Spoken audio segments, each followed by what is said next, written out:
Hey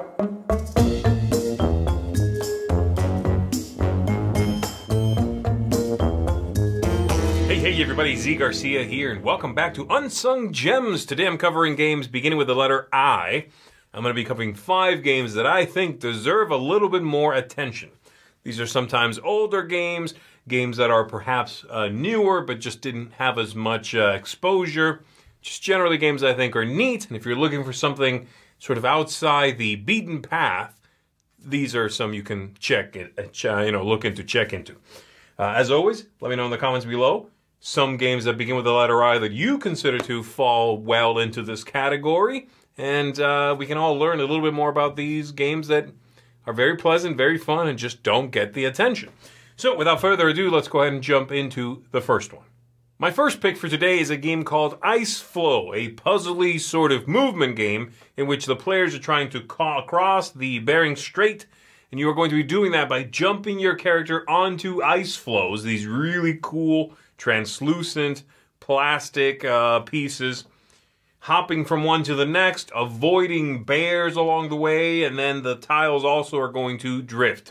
So they're supposed to be, of course, ice floes, and they are going to be moving. You have to consider when you use a rope. Sometimes you need to use a rope to jump off of one and move on to something else. What's in the way, how to manage your limited movements in order to make the most progress ahead.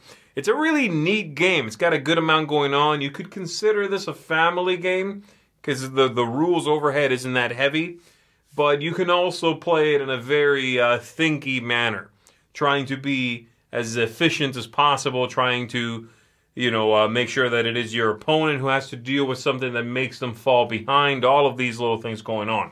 The game is certainly a good-looking game. I don't think the artwork is great in it, but I think the production is very cool, and it does look good on the table with the little characters, and then just the plastic ice flow things that just really look like ice. They look exciting and interesting on the table. This is an eye catcher, So I like this one a lot. It's one I recommend, again, if you want something that's fairly quick, doesn't have too much going on, is not as devoid of theme as many of these other puzzly kinds of games. There's a nice theme here going on, but it still gives you some fun things to think about. So, Ice Flow, my first pick. Next up, we're going to stick around in a watery theme, and this is a game called If Wishes Were Fishes. This is an old Rio Grande publication in which you are fishing. You are going to have a lineup of fish cards from a shuffled deck. You are going to take one, and then you can either keep that fish loaded onto your limited space, your boats, or you can toss the fish back and get a wish that the fish is giving you that's printed right there on the card.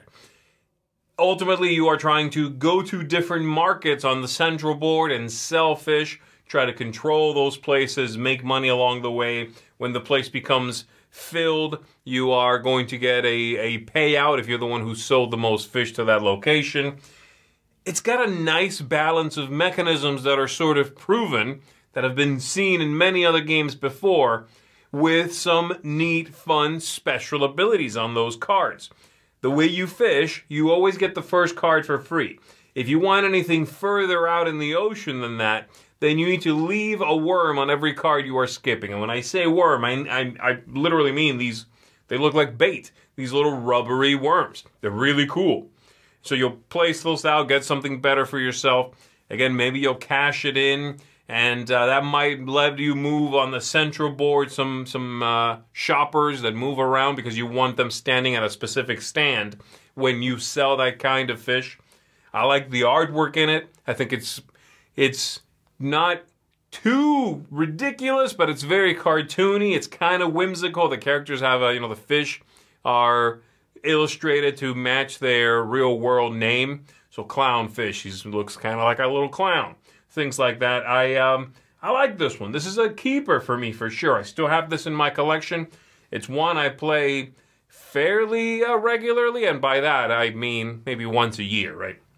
So I do like it. This is a good one. If you've never seen this one, and if this one got by you, it's one I would definitely recommend picking up. It's one that if it came out now, I think it would do okay still. You know, it's that kind of game. So there you go. If Wishes where fish is, thumbs up from me.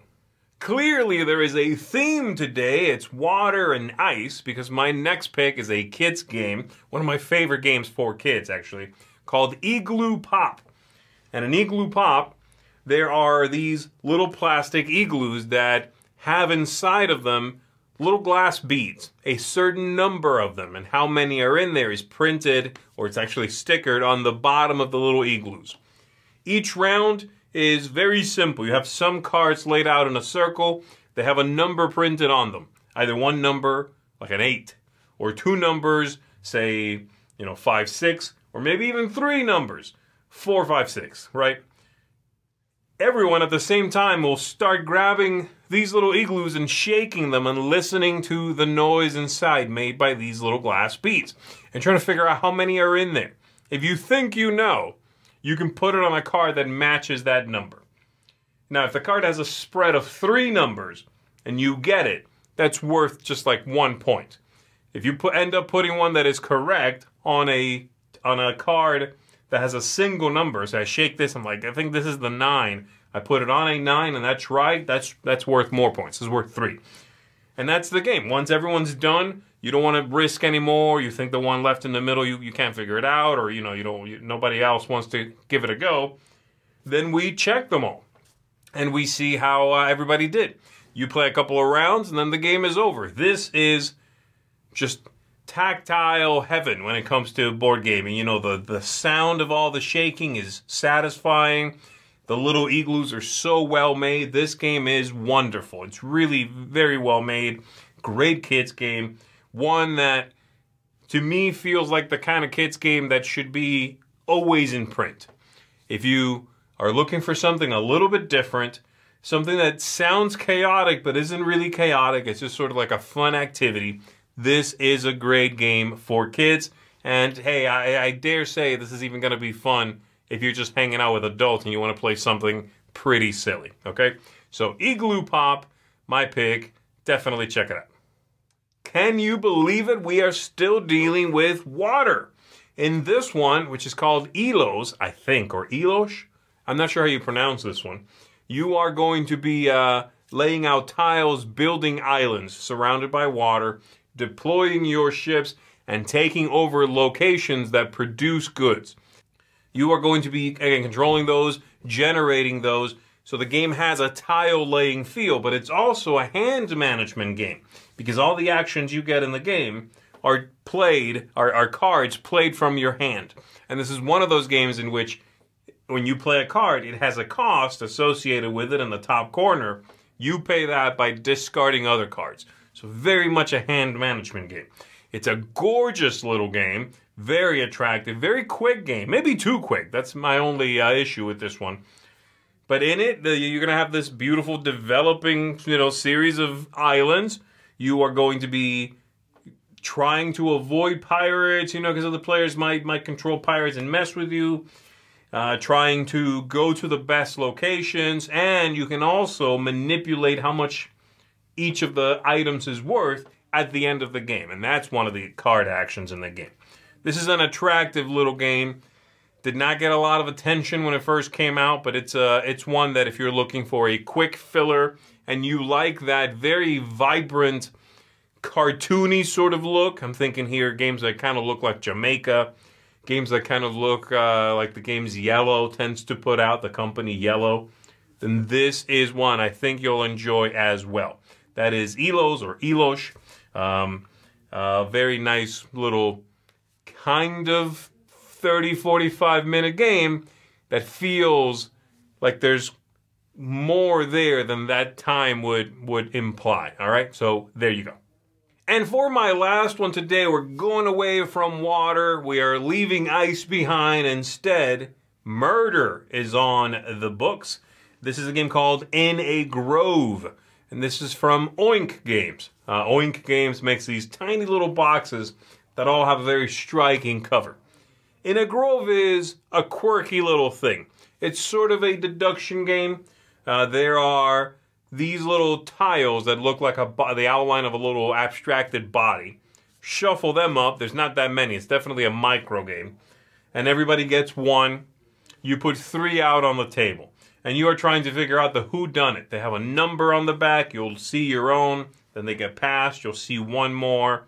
And then on your turn, you can look at two things in the center and then put a token that is your guess as to the whodunit on one of the three out there. And at the end of the round, once everyone's done that, then we reveal them and see who done it. It's very simple. It's like the highest number out there is the one that is the murderer. Unless the 5, which is like basically the middle number, is out there. And if the 5 is one of them, then it's the lower one. And there's a few little sort of, catch-22s like that. A couple of little things that are going to mess with the deduction in the game. Very slight game. Very tiny little filler, but it's got a quirky, different kind of feel. It's a game that doesn't feel like most deduction games, doesn't feel like most card games. The rounds are incredibly quick, so you just the cycle is very tiny. You just do that a few times, and it stands out. It's a different thing. So this one I recommend then, not necessarily if you're looking for a good family game or a pretty game or anything like that. It's just if you're looking for something that is, if you like deduction, or like, the mystery kind of, but also if you want something that's just a little different, a little quirky, you might bring this one out and, show it to folks and say, you guys want to try something bizarre? Let's try this little game out. So there you go, In a Grove. And that's it, everybody. That is my 5 picks for games that begin with I that deserve a little bit more attention. As I said in the opening, let me know in the comments below which ones for you fall into this category. Which of these have you played? Which of these do you want to play, having heard a little bit about them now? And that's gonna do it, everybody. My name is Zee Garcia. I appreciate you watching. I will see you on the next one.